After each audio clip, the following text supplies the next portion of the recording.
Thank you. Hello, everyone. It's June 3rd, 2020. This is a meeting of the Newmarket School Board. We're having an emergency meeting again pursuant to New Hampshire RSA 91A 2, 3B. I would just ask folks who aren't talking to turn off their mic because it creates a lot of background noise. Thank you. And also by Executive Order 2020-04, Section 8, and Emergency Order number 12, Section 3. If the public has any problems with access to this meeting, emergency meeting online, they should call the SAU office at 603-659-5020. Again, we'll forego the Pledge of Allegiance, and the first order of business would be any public comment. I have received none. Susan, have you received any? Mike, do we need to do attendance or? You bet. Let's do it. Again, when we're going to do a roll call, and just let us know if there's anybody with you, not including dogs. They're exempt. So Mike Kennison, I'm alone. Elizabeth McKinney, I'm alone. Kim Shelton, I'm alone. Gary Swanson, I'm alone. Amy Tilton, alone. Susan Gibbons, alone. Dave Jack, alone. Okay, and that's everyone. I see Joanne Lazarus is joining us as well online. So thanks, Gary, for that reminder. So any public comment? As I mentioned, I haven't received any. We have not received any at the SAU office either. And I would just remind folks who may be watching that you can submit public comment. Please note on our agenda that we'd ask you to do it via email to Patty Banfield, that's the superintendent's assistant. You can see her email in the agenda, and we'd be happy to read any public comment at the beginning of our meetings as we continue to meet remotely. Let's get right into the reports. I don't believe there are any school board committee reports at this meeting. I really have nothing in addition on the facilities front. I know Dave Jack's here to give a facilities report tonight, so I'll defer to him on that. And if there's no other committee reports, I suggest we move on to the superintendent's report. Susan? I just have a couple of things I think that are worth mentioning. Of course, this is graduation week here, and it's been a great series of events this week. So on Monday, the kids came and picked up their cap and gown and got their bag of items that they would need in order to participate this week. The kids came in cohorts based on their advisor, and they will stay in that cohort for all activities. This will limit interaction, between groups of students, which is one of the recommendations for when you are having people come together that you follow. So on Tuesday, we had the big traditional drive around. And so I know that I saw several board members there. I was there, teachers from the elementary school, secretaries, all from both buildings, were outside cheering them on. So they did a few laps around honking the horns. So we were happy that we were able to maintain that tradition this year. Today was Chalk Day, and so kids were given jumbo chalk, and they came in and wrote messages to themselves in the parking lot. So kids can go around and view those. So long as it doesn't rain, they'll remain on the parking lot surface. Tomorrow night is awards night, which can be viewed on channel 13. I believe that's at 7 o'clock. And then graduation is Friday at 7. So kids will arrive around 6 o'clock. They will go on a little, bus parade, through town and be delivered over at the elementary school. Parents can begin to drive into the elementary school parking lot. They've all been assigned a designated spot, and they have to have a pass in order to be able to get in. So there will be no outside participation besides the family, the immediate family in their car, the students, and of course Mike and I, the principal, Principal Pine, the advisors, and the assistant principals. So that's in terms of staff members. Of course, Tim will be there to record. Jason will be there in case we have some technical challenges. Staff will be able to come and cheer the kids on as they leave in the bus and come back through town and over to the elementary school. So we're sad that they're not going to be able to join us, but in a more traditional way.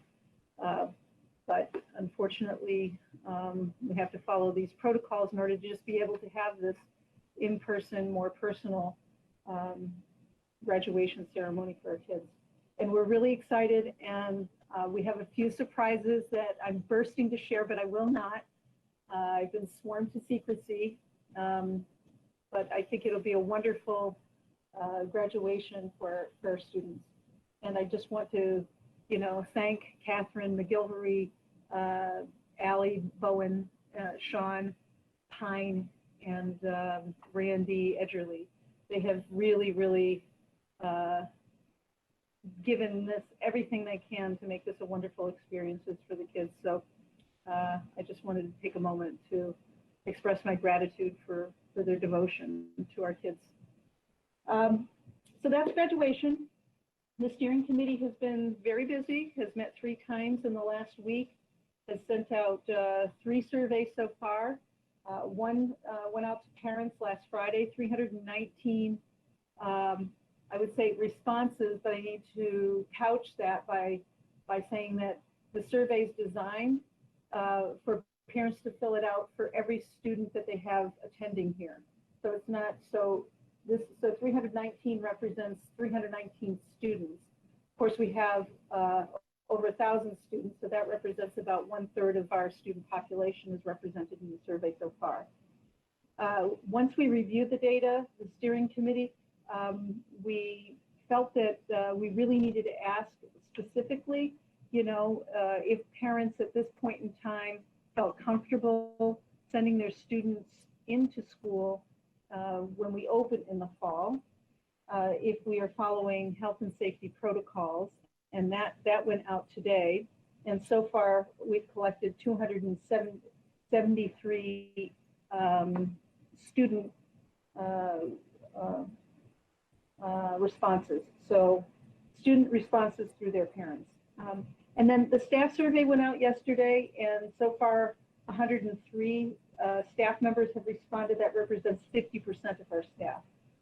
So we're excited to collect this information, and this will be used to help guide the development of scenarios that the steering committee will then share with the work groups, and the work groups will then look at how we can operationalize the most likely scenarios we have for opening school in September. So, work is underway. The Student Services Work Group met this week. The other work groups will be reaching out to their members this week and scheduling time to get to know them and launch their group sometime next week. So work is underway there. And then last, I wanted to give you an update. It seems like this year has just been running full blast, and especially since we shifted to this remote learning, and it's just every week we're tackling really big issues. Whether it's been how are we going to grade kids, or how are we going to pick up and distribute technology? How are we going to deliver lunches? How are we going to balance the workloads for kids and staff? And so there's several more pieces that we have been working on to help us close this year. So now that graduation is behind us, we've been focusing on the end of year planning for faculty, and we will also have some programming for paraprofessionals. Some of it will be the same, but most of it will be, different based on what their needs are. So tonight, after the board meeting, unless we're here really late, I'm hoping to be able to send the program or the outline for our program for the last 5 days to faculty. So again, I want to thank the administrative team, Joanne Lazarus. Dave has been the new principal at the junior senior high school, has been a very active member, and everyone has put in a lot of work to come together to provide this programming. So each day will begin with an hour where faculty will reflect on the experiences that we've had. We will do some mindfulness activities in the first hour, and we will also begin to have conversations about these new norms and protocols that we will have to follow. Staff are welcome to come in if they feel comfortable, but they don't need to come in. They can participate remotely. If they come in, they're going to have to follow these protocols, just like we have been refining, how to do this through the ceremonies that we had last week. So we had the basketball ceremony and the banquet, quasi banquet for the basketball team and the soccer team last week, and we just learn more and more each time that helps us to better understand, how we can really essentially renorm how we engage with one another when we're together. So we're feeling like this would be the next baby step forward, inviting staff back in, working together to refine these protocols, make sure that we have everything in place. And so we're excited about that. So that'll be the first hour. And then the buildings have programming in place, and they'll be working with staff to, really debrief and then do some planning based on what we've learned, and so that we can get off to the best start that we can next year. So some of that we'll be looking at, where are the learning gaps, how are we going to fill them, how are we going to do some transitioning, since kids didn't really get to have a proper transition from one grade to the next. So we're going to talk about all those things on the last few days. And then the last thing what we're going to do is take 2 hours at the end of each day to do some of our training that would traditionally be done at the beginning of the school year. The attorneys have advised us that it doesn't have to be done at the beginning of the year, it just has to be done annually. So we're going to have the last 2 hours of each day be devoted to our mandatory training. And so when we come back next year, we'll be able to focus our attention on opening school and not on having to do, as much mandatory training as we normally would. Another development is that as we've been planning, we originally had 6 days at the end of the school year, and as we began to plan this program, also, we and better understand what possible scenarios are for September.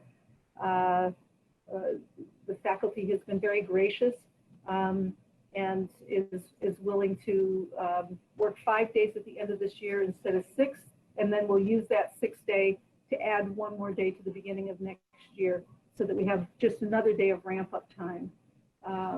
So that's why we have 5 days of programming at the end as opposed to 6. So they'll get out on the 17th instead of the 18th, but then they're going to start a day earlier, so that whatever plan that we're going to implement, it gives us just 1 extra day at the beginning of the year to make adjustments.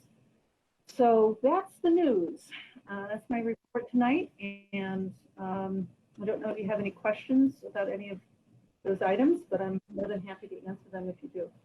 Susan, I just wanted to, first of all, thank you for your report, but emphasize a couple of points about the surveys that we've just sent out, and especially the question that we sent out today to parents was, and more or less asking whether or not they would send their their children back to school in person in the fall. And we know that that's a tough question to answer right now because there's a lot of time between now and the fall, but many may have a good idea based on what they know right now about the virus, what they would do in their own personal situation. We understand that viewpoint may change over the summer.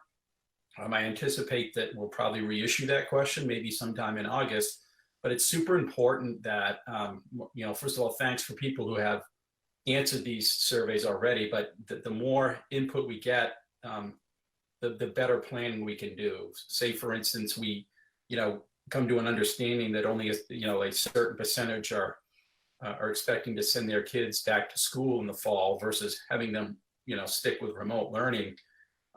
That obviously changes the program we need to deliver, and it's not by any stretch of judgment.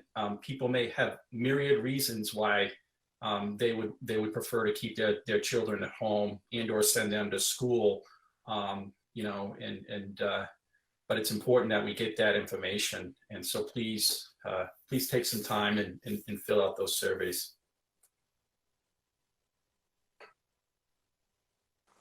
Susan, I was just wondering, do we have any insight yet into kind of the pass-fail ratio, or how many kids just haven't been involved at all in remote learning? We've been able to connect with most. The last time I looked at that 2 weeks ago, the list was going, shrinking. But most kids on some level have engaged. In terms of high school and graduation, as you know, 50% did not meet graduation requirements when I started in the fall. 25% of those,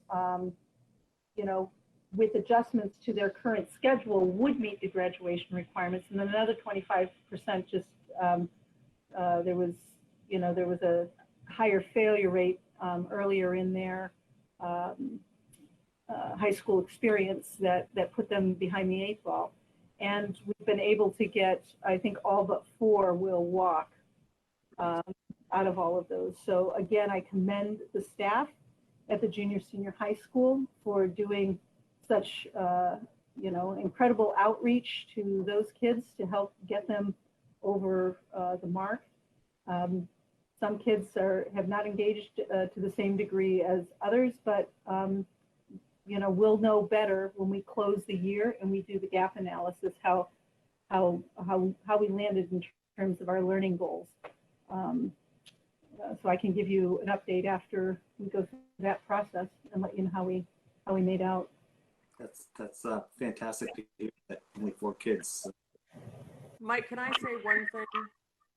To Gary's point, when I went to the drive around thing yesterday, I was speaking with some of the teachers in the parking lot, and I spoke with a member of the 6th grade team who told me that there were some students that they have had more contact with virtually than they did in the classroom, and that they were very pleased on some of that. So I think, this is affected different people different ways, and so maybe we've reached some kids that we wouldn't have in a different way.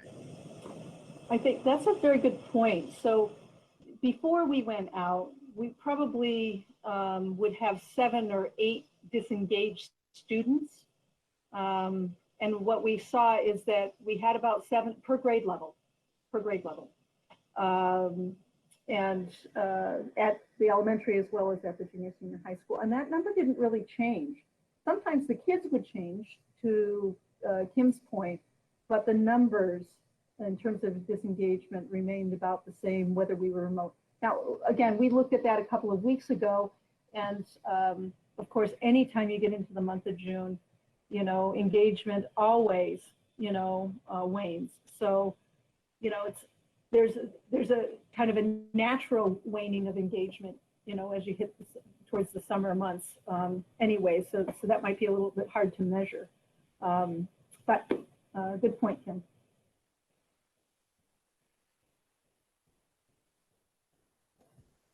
Any other thoughts or questions from the board?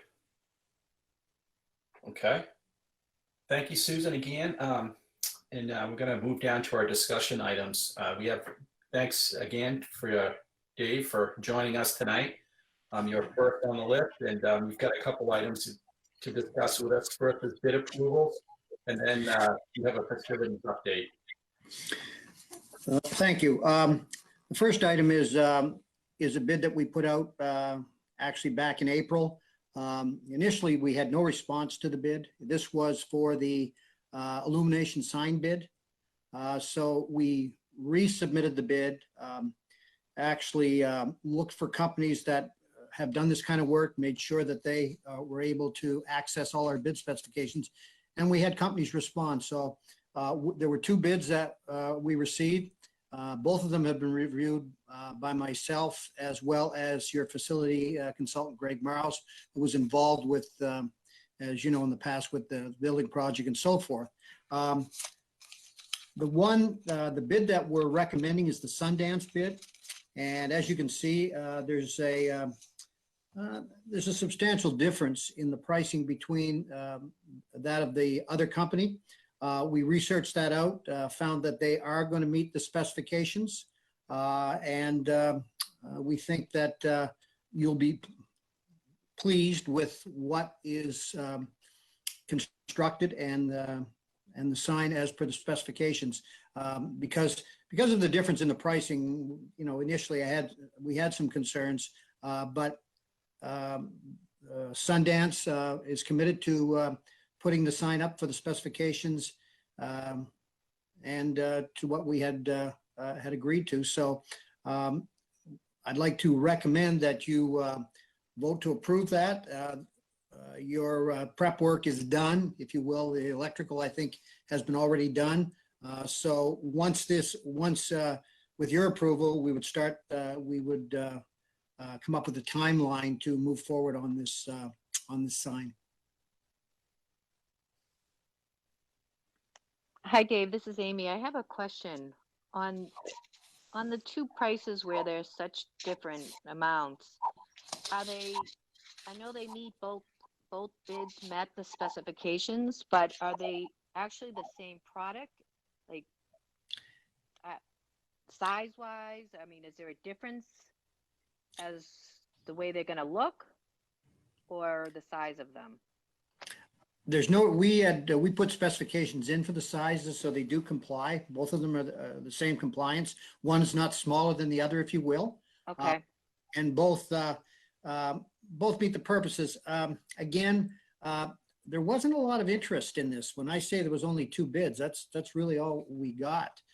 So it was difficult to find somebody, and you know, I'm just on a side note, we're finding that with most of our bids right now. It's hard to get folks to bid all the time, or to get an array of bids. A lot of times in the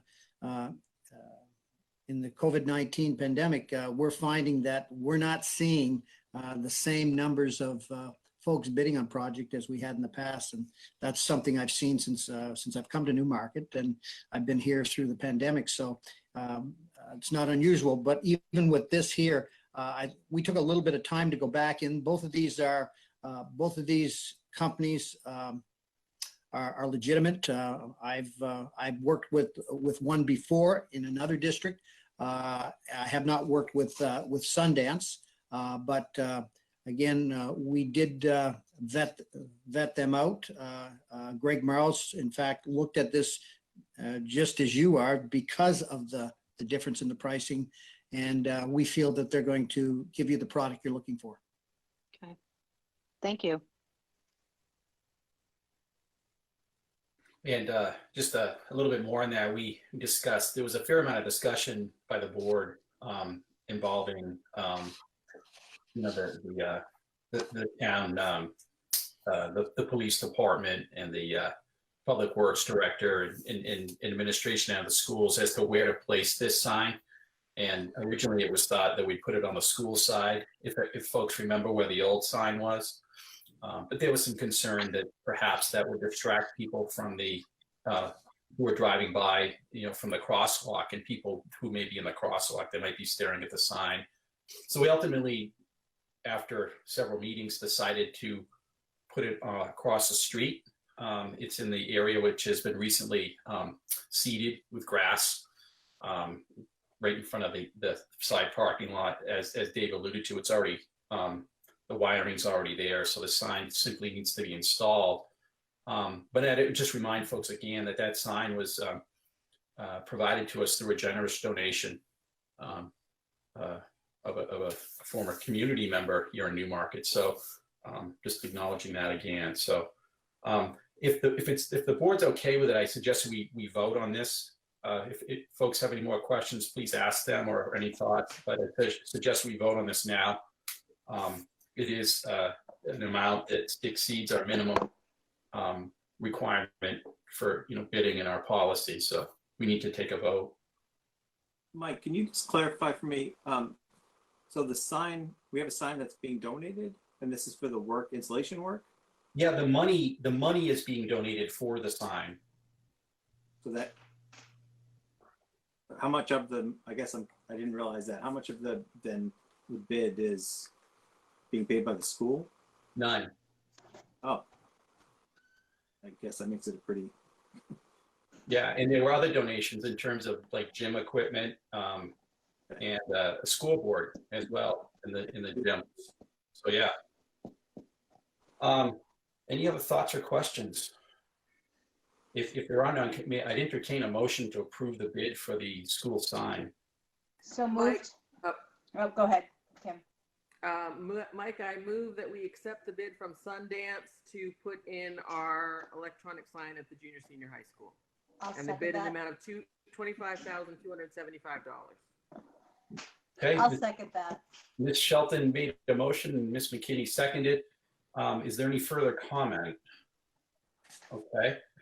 By roll call vote, all those in favor, please say aye. Mike Kennison, aye. Kim Elizabeth Shelton, McKinney, aye. I'm messing up. Kim Shelton, I. Sorry, Elizabeth.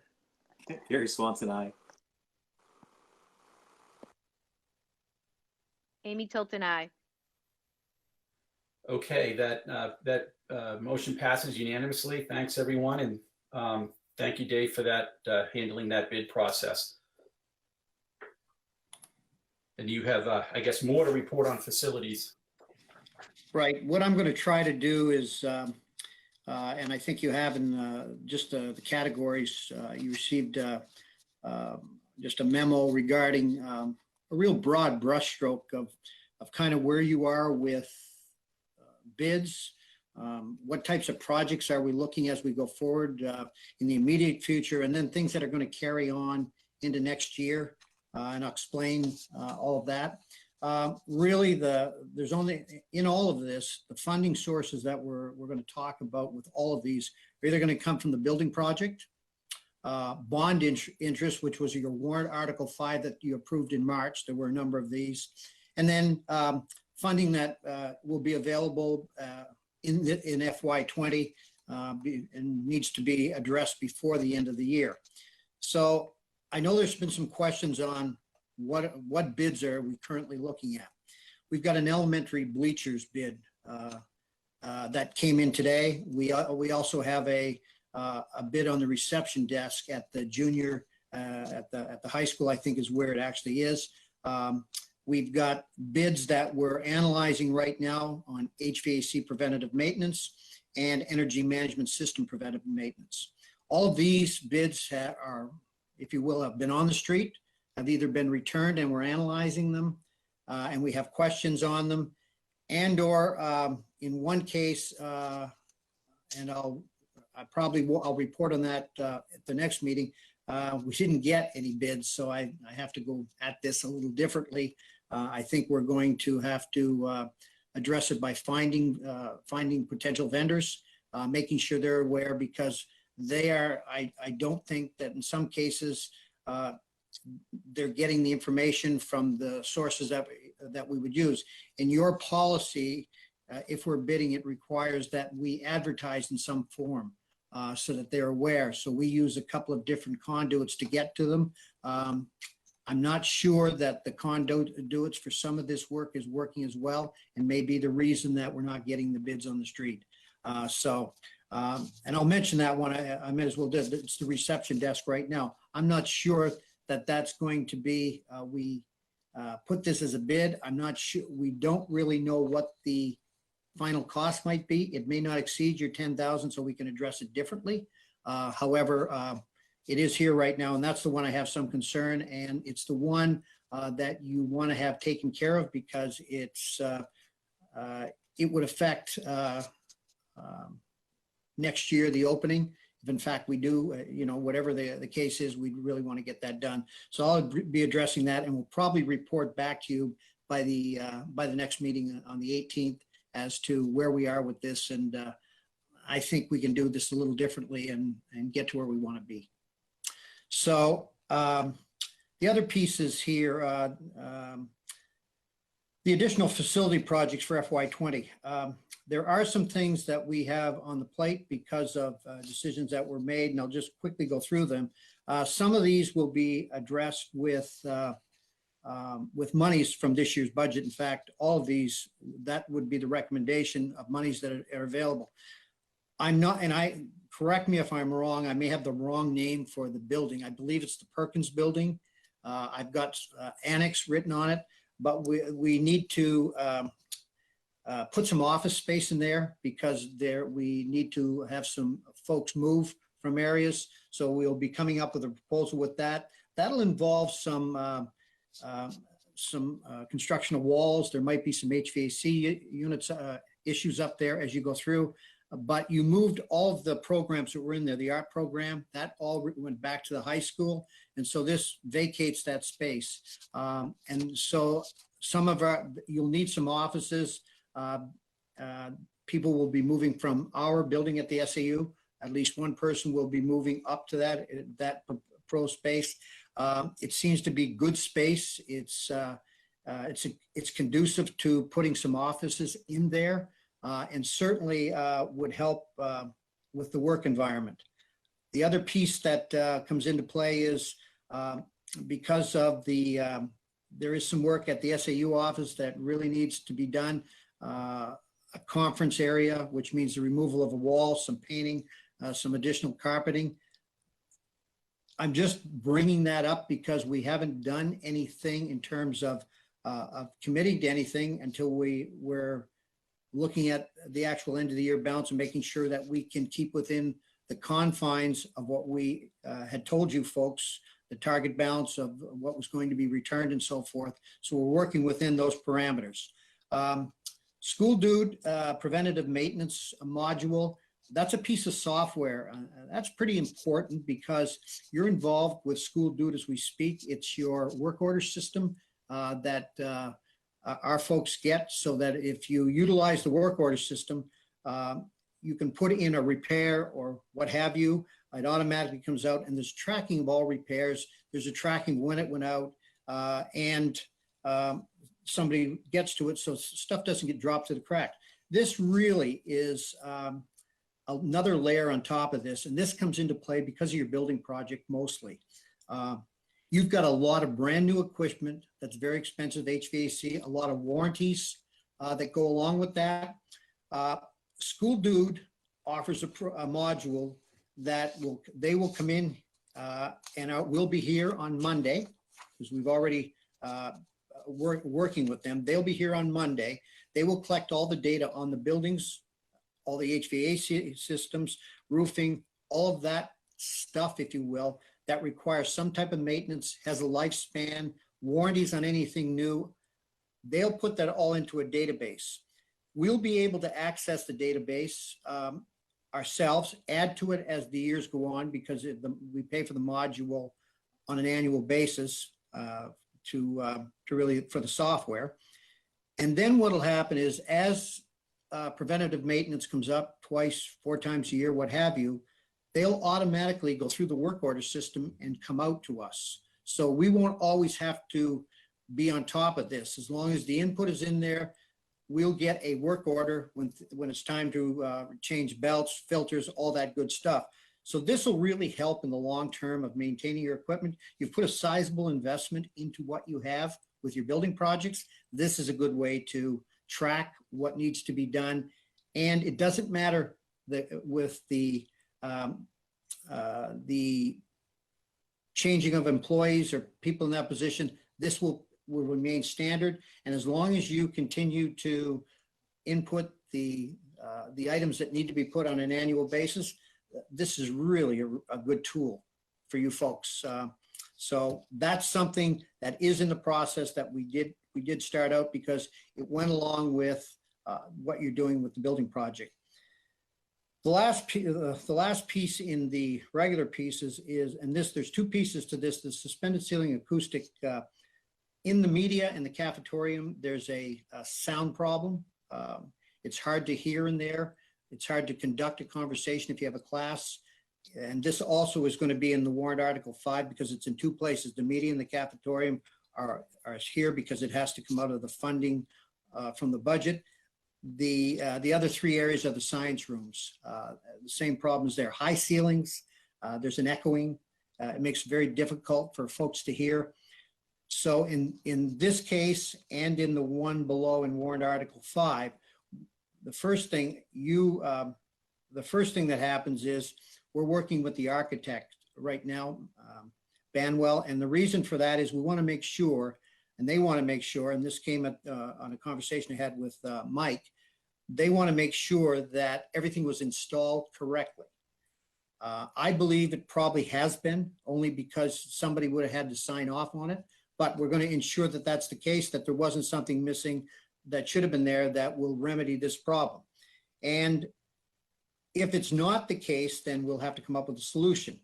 So if we move down to warrant Article 5, the acoustics in the science area, once that's reviewed, whatever the determination would be, the funding for the three science areas, that's going to come out of warrant Article 5, which is an amount of money of about $415,000 that was approved at the March meeting that you could access for anything in this particular list right here. This is the bulk of what's coming out of there.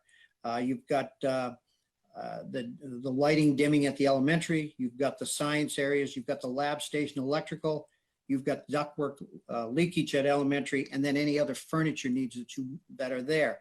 There are some estimates for the projects involved, but you have $415,000. That money will roll forward.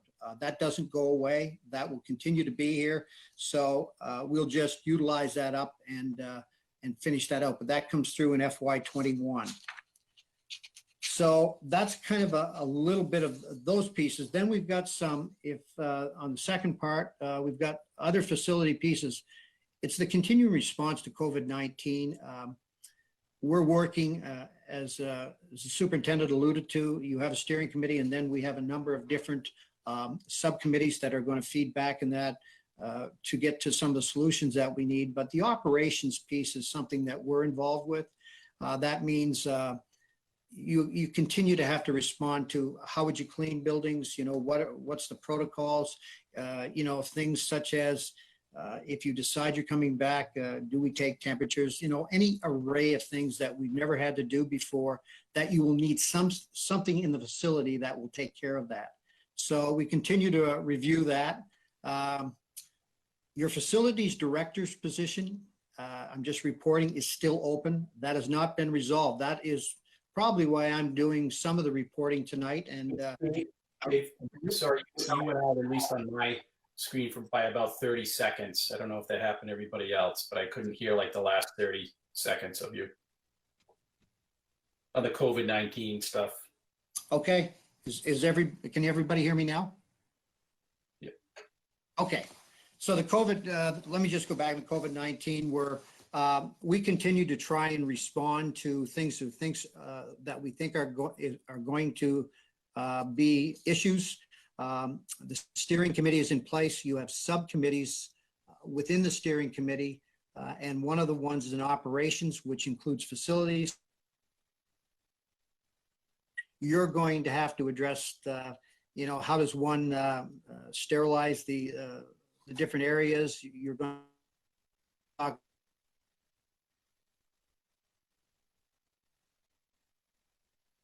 chair, all things that we, bringing the fact up that everybody's involved. We have head custodians that will be involved in the operations committee. I think, Mike, you're on that committee as well. And so we're feeding into that as we go along here. It is time consuming. There's a lot of work to something like this, and it's territory that we never have traveled. So it will be it'll be an ongoing discussion, I think, for some time. The other piece that I think the next piece down is the status of the facilities director. That position is still open. As you know, that is a shared position with the town. We do not have a person at this point. It's probably why it is why I'm doing some of this work along with Greg when Greg still works with us 1 day a week, so that there is some continuity here. So that's kind of where we are with that. Custodial positions right now, we have 1.5 that are open that we have not filled. The reason we haven't filled it is, and Susan would concur with this, I think, is because we don't know where we're headed for in the fall. And so I think the option here is to just stand our ground a little bit to see where we're going. And secondly, if we need extra folks to help us during the summer, then it would be to hire some temporary help at the moment to get us to where we're going. You've done that in the past anyway. Most years you have some temporary help. So that would come into play as we go forward.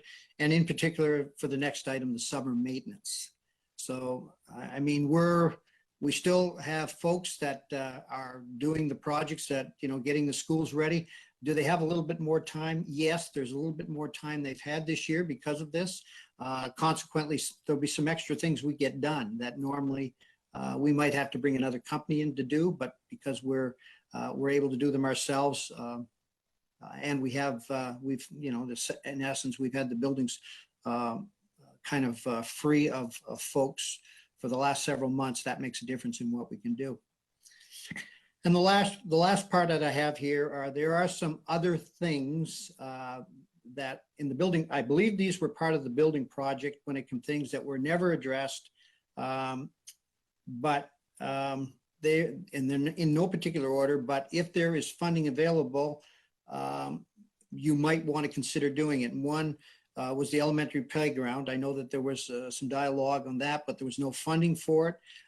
The generator for the junior high school and the high school, an elementary generator, elementary landscaping, and then the courtyard at the senior high school, courtyard landscaping, hardscaping. So those are some of the projects that didn't make it into the bond issue and the building project, but still are on folks' minds as to maybe if there's funds available, you might be able to decide on one or two, or maybe none, just depending on where you go or on how to address that.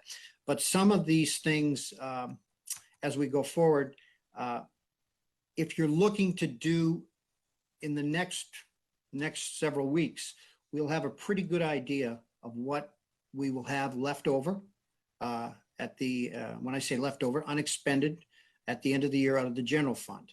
And we will also keep in mind that we said all along here, the target balance is someplace in the neighborhood of $600,000 to give back to the, in the unassigned fund balance at the end of the year.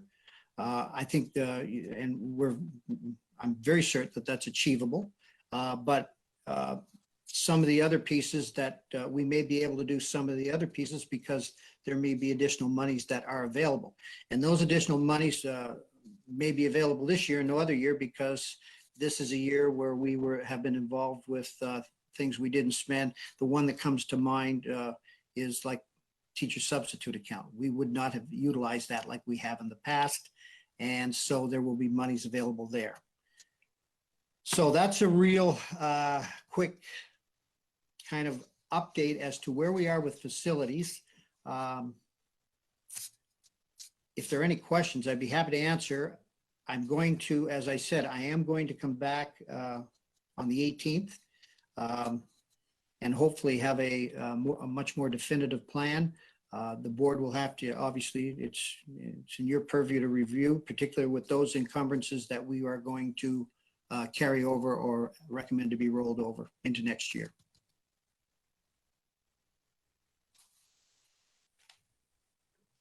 Hey, Dave, just a couple of thoughts. Thank you for that comprehensive report, first of all. In regard to the acoustical issues potentially in the media area and the cafetorium, which are new spaces in the high school. I'd be very interested to hear, and I know that the architect's going to be involved to look at those issues. What their ultimate conclusion is. I don't know what word to use, but it would be I don't know, a little disappointing to learn that especially in the cafetorium, which was designed to be a performance space as well as a gathering space for lunches and whatnot, that there's a fundamental sound problem there that wasn't accounted for, as part of a design, and also the media area, which sound is critical to. It'd be interesting. I think the board would like to know as well as the community what the thoughts are there, because it's surprising to me that we wind up with a problem, because these aren't unique spaces in schools, right? I mean, cafetoriums and media centers and really the science areas as well. So I'd be really interested to hear what the architects have to say on those things. What else? I had something else in mind. Yeah, with regard, there's also another element, I think, to funds as well. You talked about the operating budget and that sort of coming into focus now towards the end of the year. I also understood that there was an amount left under and you referred to it generally at the beginning, of the building project itself, monies left over that weren't used, part of Ekman's contingency that wasn't used. And I don't know the exact amount, but I thought we left off somewhere in the vicinity of 200,000. I may be misspeaking there, that may be left over. And we were sort of waiting till the punch list got finished to, sort of nail down that number. To answer that, the last number that I saw, and I think it's a very conservative number, was in the April report.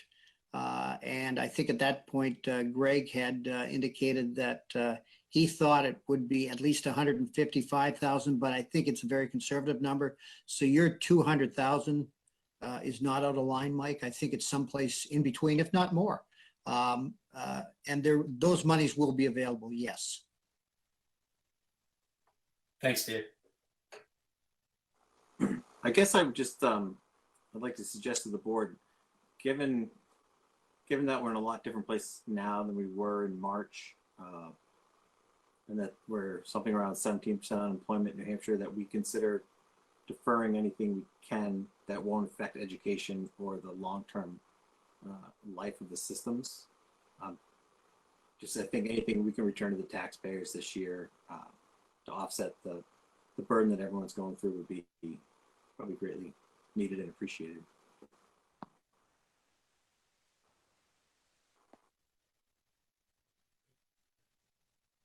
Well, as far I would just say, Gary, that as far as the warrant article items are concerned, those are funds that are already dedicated.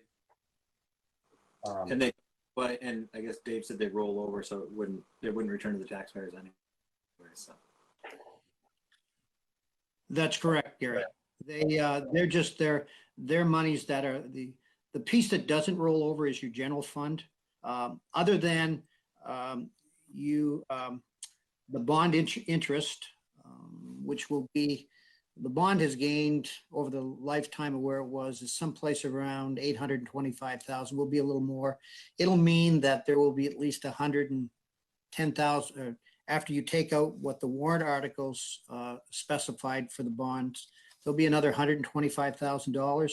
And the way that's left is as you close out the project, and in FY21 or FY20 in October, when you set the tax rate, whatever is not covered in the warrant articles, so I know that's about 125 or whatever difference, that money also goes back into for tax relief. It'll be part of it would be what we would term an unanticipated revenue at this point, but it would treat as a revenue in FY20 or in FY20 when we file the FY20 taxes, and we'll go towards tax reduction. So there'll be some relief there as well.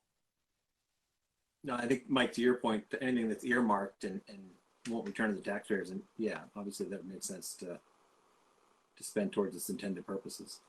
Gary, yours is a fair point, and I think with everything we do, as a school board, certainly our first directive is to provide what's reasonably needed to carry out the school program. But I think, your comment applies generally.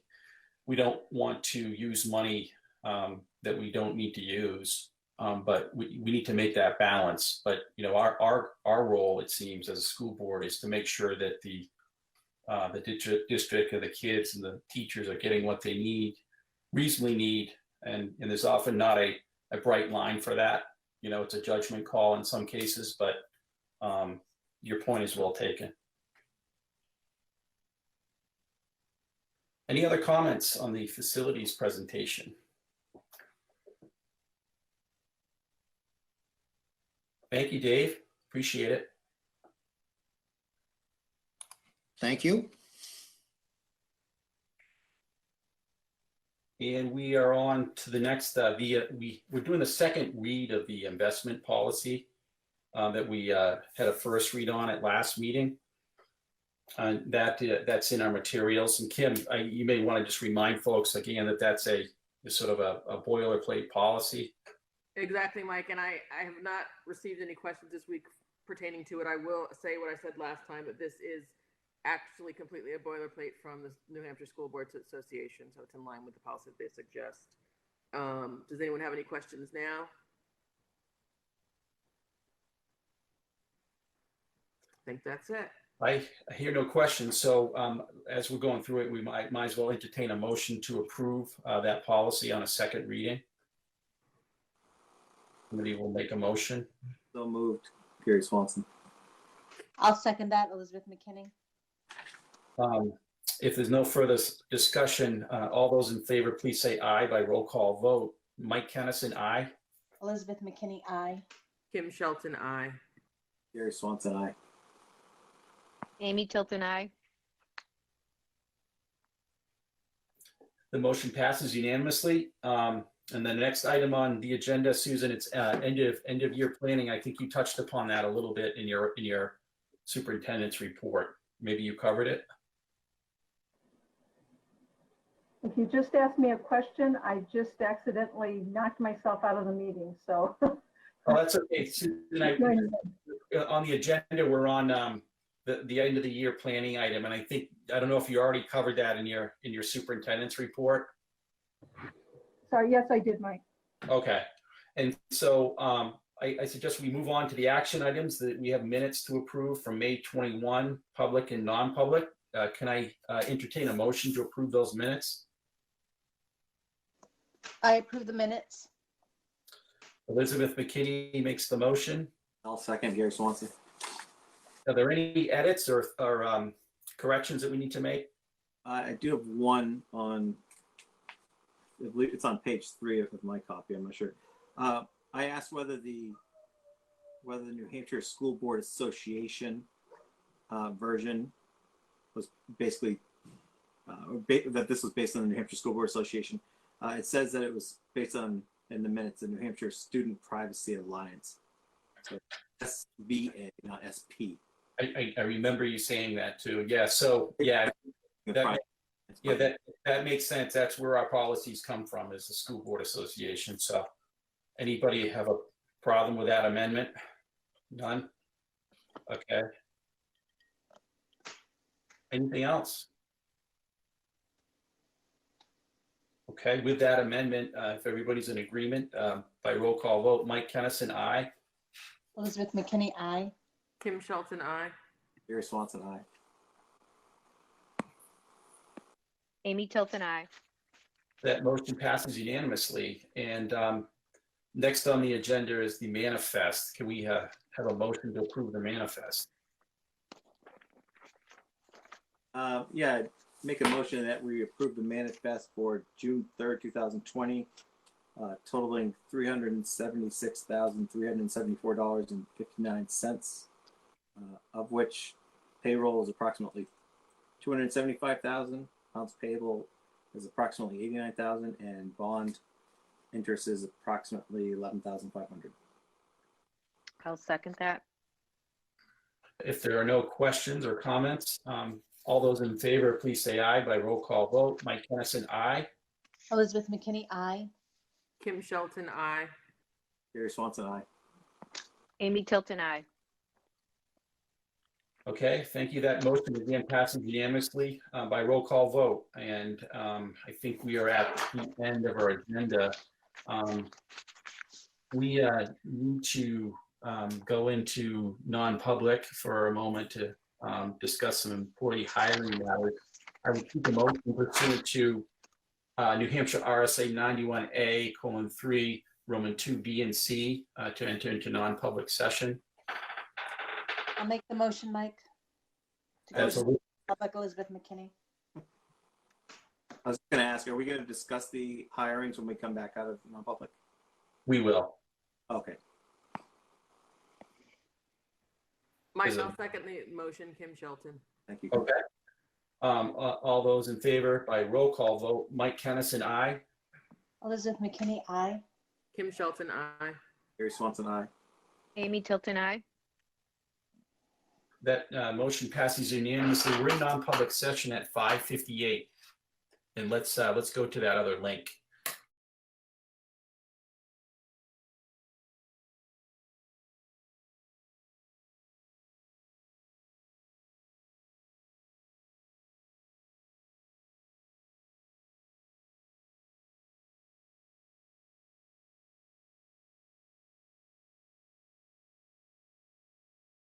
(6:57 p.m.) So we need to, I'd say, first of all, take a motion to approve. Well, why don't you, Susan, tell us who you'd like to nominate for hiring and a little bit about them, and we'll seek a motion after that. Okay. So since our last meeting, we have completed the search process for 3 positions and have not only issued the contracts, but had them returned and signed. So the first position is for the Assistant Superintendent of Schools. Her name is Deborah Black. Deborah has a bachelor's degree in elementary education from Indiana University of Pennsylvania. She has a master's of education in educational administration from Riviera College, and she's currently in the process of getting her CAGs. She is certified in New Hampshire as a principal, and her certification as an assistant superintendent is pending. I spoke to the credentialing director a couple of days ago, and it's in the process right now, and there's no problem with the certification for her as assistant superintendent. She was the executive director of curriculum, assessment, and professional learning for 3 years. She was also the director of professional learning pre-K through 12 for 2 years.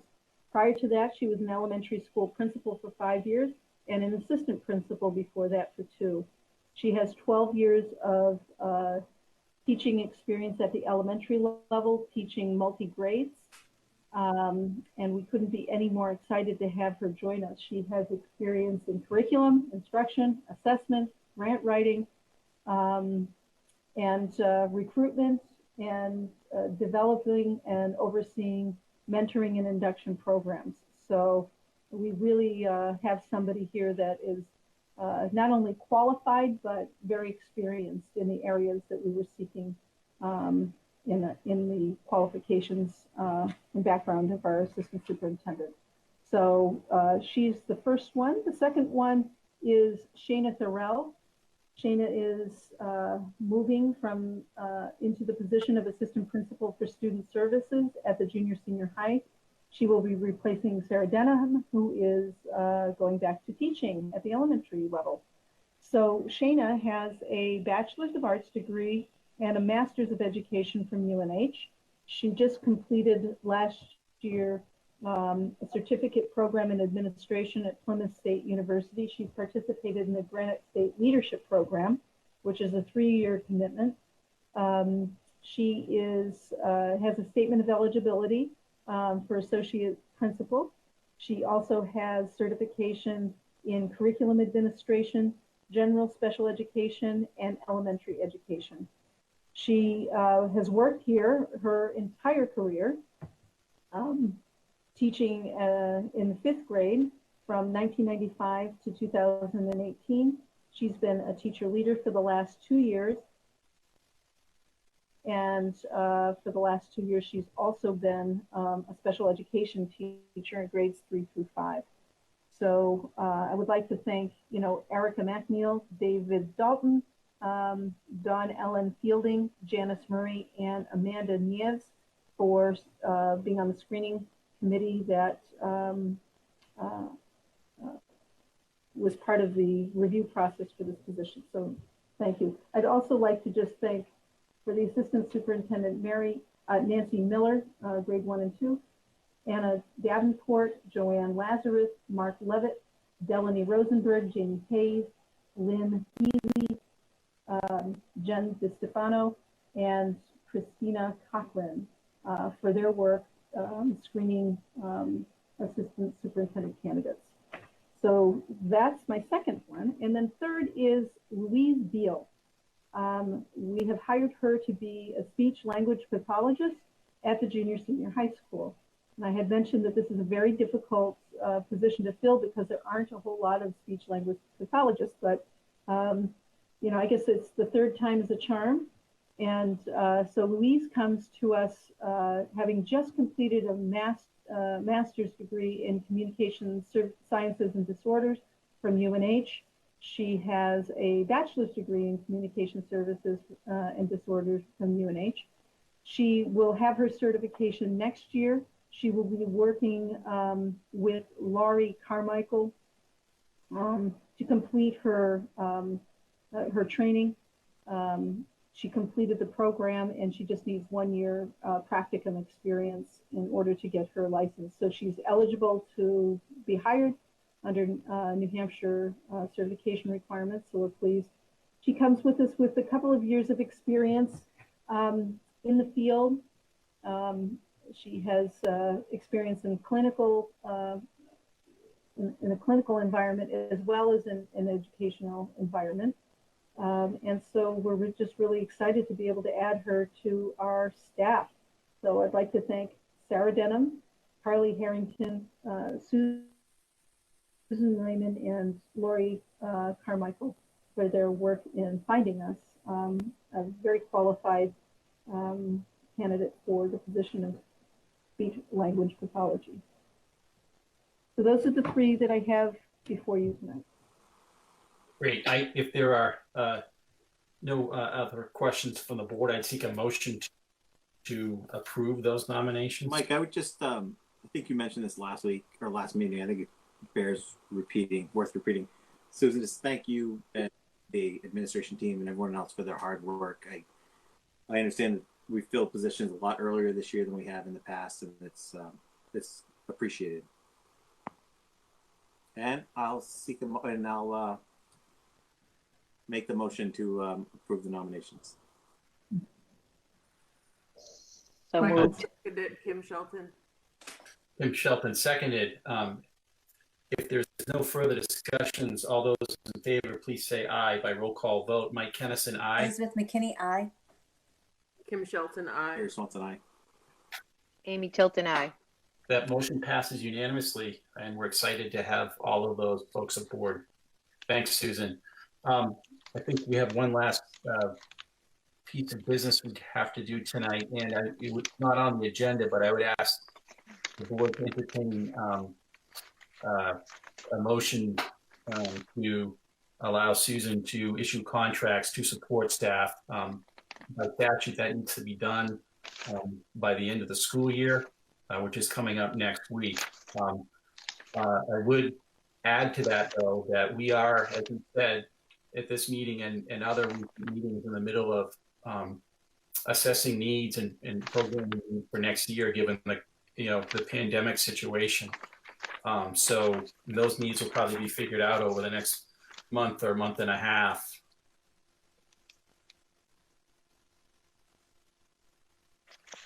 Understanding that there can be changes, and we think it's probably the best policy to be clear about that up front. I would entertain a motion to allow Susan to issue contracts to support staff by the end of the school year. Do we need to modify the agenda or? I don't know if we need to do it by formal motion. Oh, Gary. okay. We can add an item. And yeah, I seek a motion.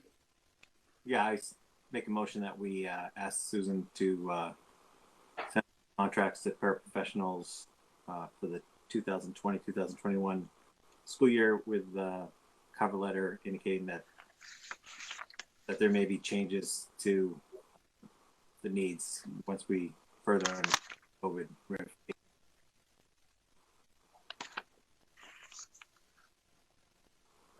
Is there a second? Can I just ask a question on, you said support staff, so would that include just not paras, correct? I was going to say that, Amy. Yeah. Gary, you did say paras. I think it's broader than that. It's just other support staff. So Right. good catch. No. Yeah, good catch. Do you want to restate the motion? How about I amend it to include the All support staff. all Support support. staff. Okay. Now, is there a second? I'll second it, Amy. Amy Tilton seconds. Is there any further discussion or comment? Hearing none, let's take a roll call vote. Mike Kennison, aye. Elizabeth McKinney, aye. Kimberly Shelton, aye. Gary Swanson, aye. Amy Tilton, aye. Okay, that motion passes unanimously. I don't think we have any further business. Our next meeting is 2 weeks, I think, from tomorrow on the 18th again at 5 o'clock. Anticipating that remotely as well. Just remind folks that if they have any public comment on an agenda item to get that to us in advance. If there's nothing else, I entertain a motion to adjourn. I'll second that, Amy. I'll make the motion to Oh, adjourn. sorry, I didn't say so moved. It's getting late. We've been I'll here. second that. All right. All right. So all those in favor, please say aye. Mike Kennison, aye. Elizabeth McKinney, aye. Kim Shelton, aye. Gary Swanson, aye. Amy Tilton, aye. Okay, the motion passes unanimously. We're adjourned at 7:08 p.m. Thanks, everyone. We'll see you soon. Thank you.